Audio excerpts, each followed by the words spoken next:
Hello viewers, আসসালামু আলাইকুম। আমি culinary আর্টিস্ট ফাতেমা। আপনারা দেখছেন ফাতেমাস কুকিং স্টুডিও।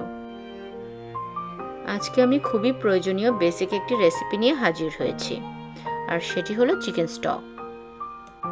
থাই cuisine, Chinese cuisine, international cuisine ও সোপ রান্নায় এই চিকেন স্টকের প্রয়োজনীয়তা অপরিহার্য।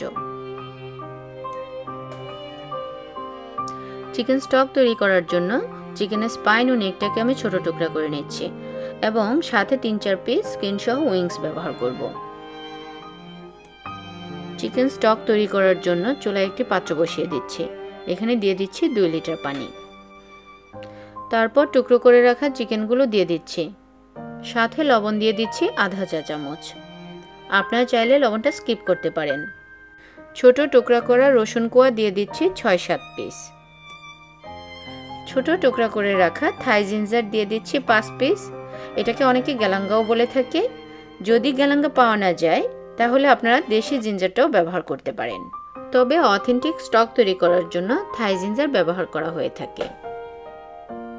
দেশি আদা দিয়ে দিচ্ছি ছোট 3 পিস। একটি আস্ত পেঁয়াজকে কেটে দিয়ে দিচ্ছি।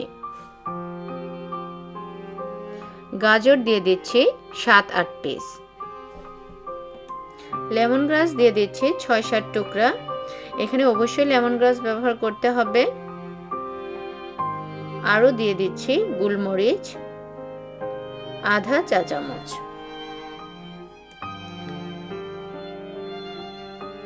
এখন স্টকটাকে আমি লো টু মিডিয়াম ফ্লেমে জাল করতে থাকব।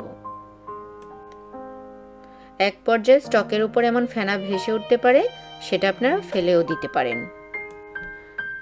চিকেন স্টকে অতিরিক্ত কোনো তেল ব্যবহার করার প্রয়োজন নেই।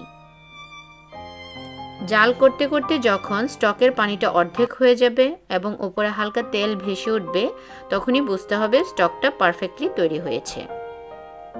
তখনই স্টকটাকে ছেঁকে ফেলতে হবে। এই স্টকটা তৈরি করার জন্য যে চিকেন ও ভেজিটেবল ব্যবহার করেছি সেটা কিন্তু আমি ফেলে দিব না। সেটি দিয়ে আমি চিকেন নুডলস স্যুপ তৈরি করব এবং আপনাদের সাথে এই রেসিপিটাও শেয়ার করব।